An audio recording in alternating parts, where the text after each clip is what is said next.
Hello everyone, Babli की kitchen में आप सभी का वेलकम है। तो आज मैं कुरमुरे केक रस की रेसिपी लेके आई हूँ। ये बहुत ही यमी है और बड़े ही टेस्टी हैं। तो इसे कैसे बनाते हैं, यदि आप मेरे चैनल पे नए हो तो मुझे सब्सक्राइब कीजिए। यहाँ पे मैंने melted butter, 1 teaspoon vanilla essence, 1 teaspoon baking powder, 3 eggs, 1 teaspoon salt और कुछ आलमंड्स लिए हैं मैंने, और यहाँ पे 1 कप ऑल पर्पस फ्लावर लिया है। अब मैंने यहाँ पे एक बाउल के अंदर मेल्टेड बटर और शुगर को मिक्स करूँगी बीटर की सहायता से। जब तक बीट करूँगी जब तक इसका कलर चेंज ना हो जाए। और फिर इसके साथ ही मैं इसमें 3 एग्स एक एक करके डालूँगी और इसको फिर बीटर की सहायता से बीट करूँगी जब तक इसका कलर चेंज ना हो जाए।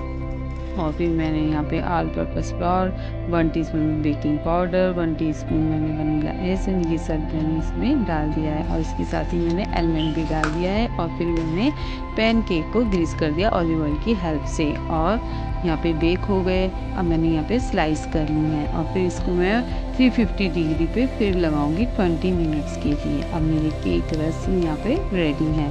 तो केक रस के साथ तो चाय तो बनती है ना, और ये इतने यमी हैं और इतने टेस्टी और कुरमुरे बने हैं कि बस खाते